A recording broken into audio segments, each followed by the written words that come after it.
Good evening. It's Ken here from Ken's Hobbies. Today, actually when I look at the clock, it'd be yesterday, marked a very special occasion here in the province of British Columbia. It's in regard with the Martin Mars water bomber.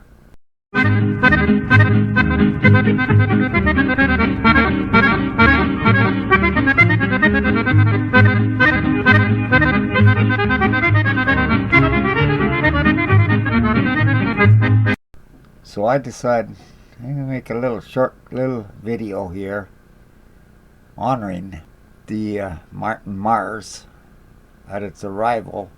It's going to be at the museum here in Victoria, British Columbia, for all future purposes for touring.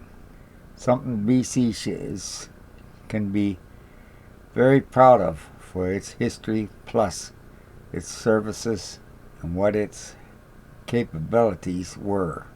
So I hope you enjoy what I've put together.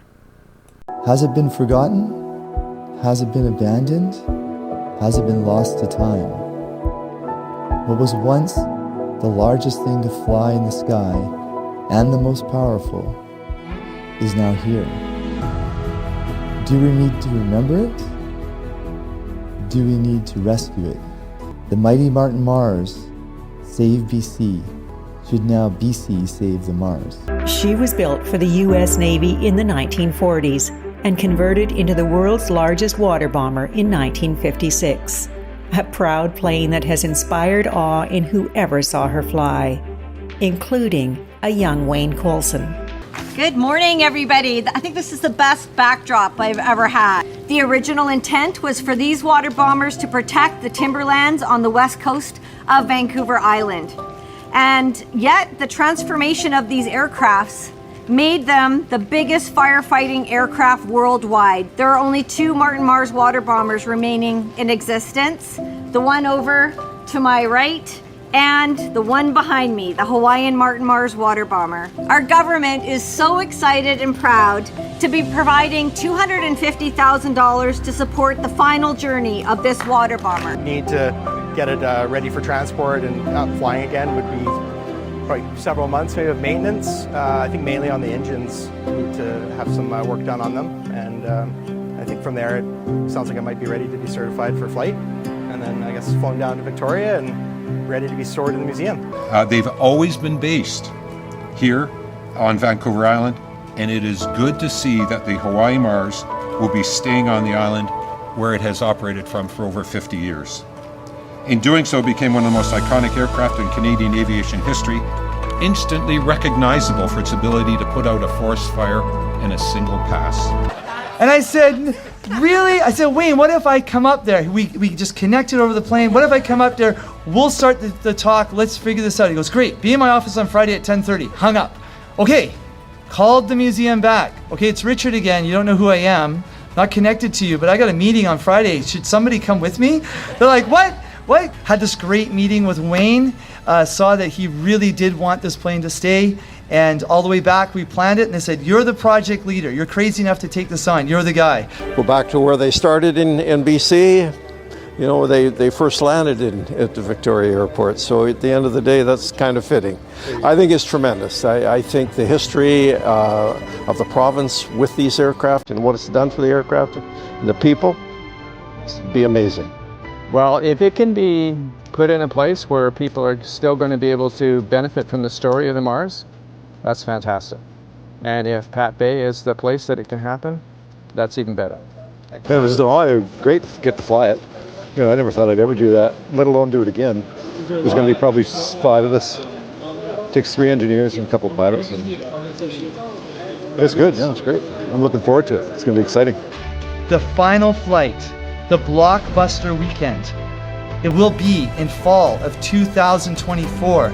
And the pilot, Pete Keelan, if everything goes well, you're going to go over Horn Lake, turn it into Nanaimo, and go down the east coast. 1,000 are from Nanaimo to Victoria. 700,000 people are going to see this flight. 200 feet wide, 120 feet long, going at 150 feet over the water, maybe. A proud plane that has inspired awe in whoever saw her fly, including a young Wayne Coulson. Well, I remember seeing the water bombers as a young person, probably 9, 10 years old with my father. Of course, we're in the timber business, and then as growing up, I was worked on several fires underneath the Mars. So I was able to have firsthand experience of just how powerful these aircraft are on a wildfire. We were in wildfire since in the mid-'80s. So by 2007, we were the only bid that offered to fly them again. All the other ones were museums. So when we got our hands on them, we just tried to basically reinvented the program. And we're able and lucky enough to get contracts outside of British Columbia to really showcase not only what the Mars could do, but what we could do as a company as well.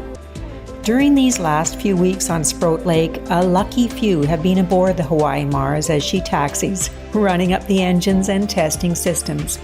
An opportunity for one last close-up goodbye. End of an era, maybe the beginning of a new one.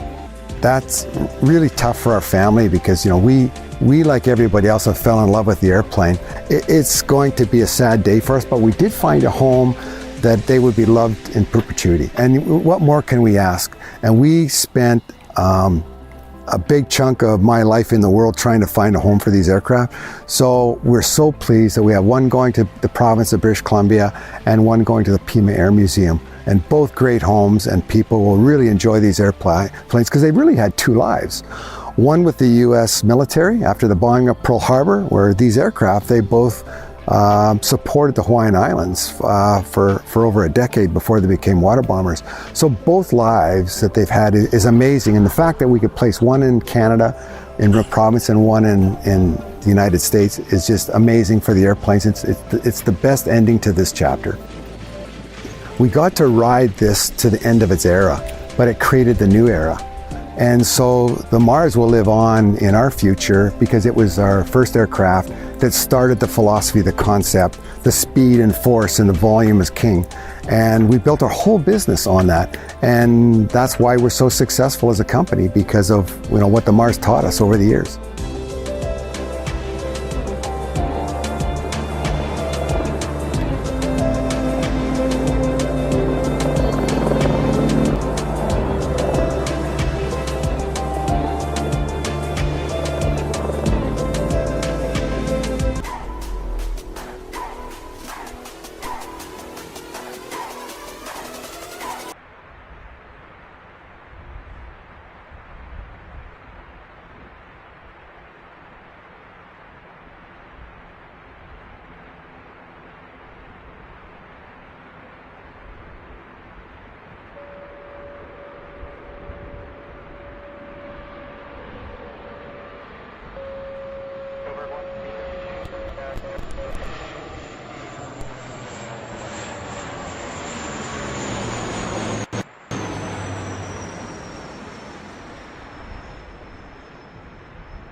road, Charles. It's going to come around the right on this side of that bridge. Right there. Okay. We can move this way. Yeah. It's a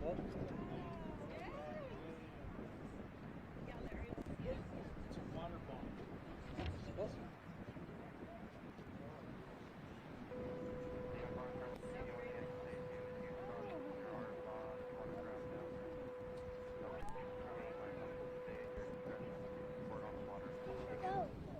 Are those what do they call it? The airplanes?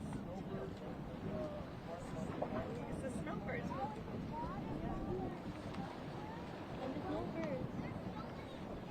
Wow.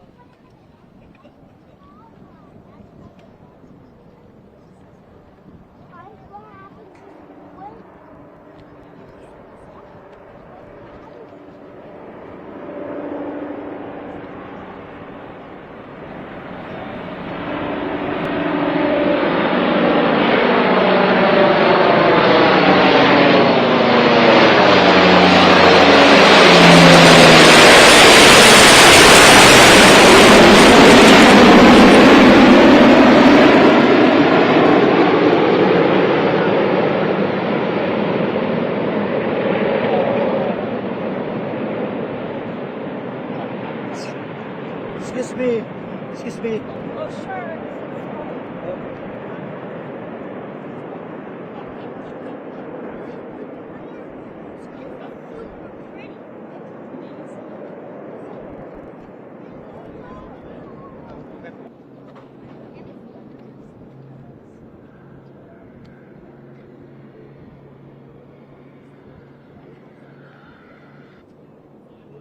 Beautiful evening.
Paper, so after this, I'm going to go just north of center line here, a couple miles.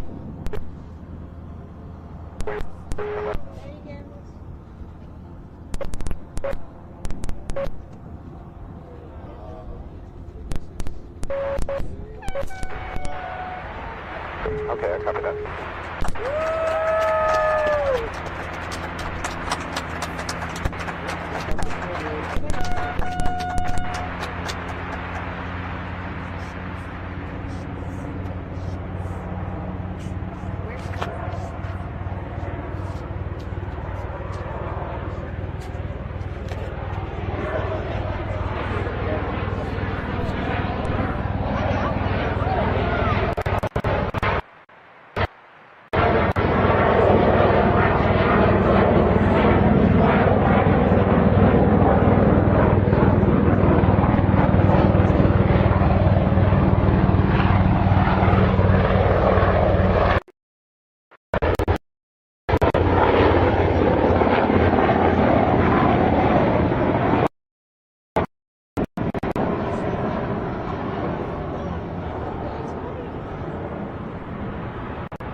Victoria, as soon as they're not, we take a few more minutes in position here.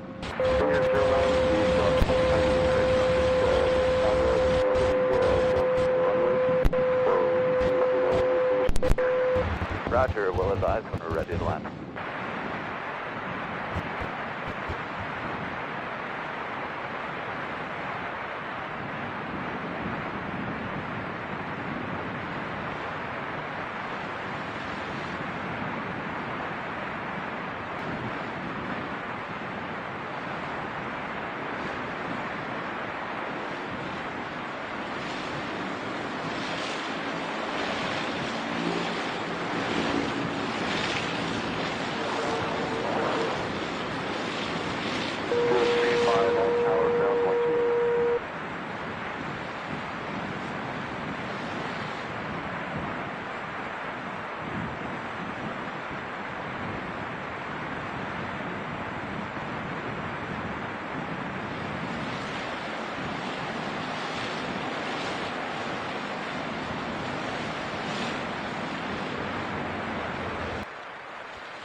ladies and gentlemen, this has been a wonderful day today with the arrival of the Martin Mars back to where it was reconfigured way back in the early 60s. And this didn't come by any just easy effort. It has been an amazing collaboration of so many people. And I would just like to thank the Ministry of Tourism, Arts, Culture and Sport, and we have the minister here, we have Lana Popham, and of course we have Wayne Coulson, the owner of the Martin Mars. You know, it's been a 2-year effort by all of us to make this day to come to fruition. And I would specifically like to thank all of those who have assisted so much. I'd like to thank the Institute of Ocean Sciences and the Canadian Coast Guard under the DFO banner for their assistance, the Victoria Airport Authority, that have been wonderful, of course, the Ministry and the Coulson's Aviation, and many, many more. I'm leaving out a lot right now, but there have been literally hundreds of people working on this to have this day end in such a wonderful success. And at this time, I'd like to ask the Minister Popham to say a couple words. Thank you. What an incredible moment for British Columbia. I know there's been a lot of really big feelings today. I was actually more emotional than I thought I was going to be as I watched that plane come over and then land again. This plane is an iconic plane in British Columbia. It has saved lives, it has saved property, and when we see it in the air, we know that it's bringing safety to British Columbians. The history is immense, and we could not be more proud as a province to have contributed to bringing it home again here in the Pat Bay. And I just want to thank everyone involved. I just want to say that as it was flying over, I could imagine the pilots that were bringing it home. And that's when really I had tears running down my face, because I know how meaningful it was for them and how meaningful it is for their families. This is just an incredible story and a really proud moment for our province. Thank you. Great. Well, thank you, Minister. Thank you, everybody. We had a great day with the airplane today. Of course, we've loved it. It's been part of our family since 2007. And my wife and I and the kids, we took the airplane around this morning around Sproul Lake to several thousand people, and it gave everybody a wave by the wharves. And to come down here to this spectacular setting with the snow, thank you to everybody. It's been an honor for us. BC Aviation Museum. We're excited. They're going to love it like we have, and we're looking forward for generations to come of it, our grandkids and their kids coming to visit in the future.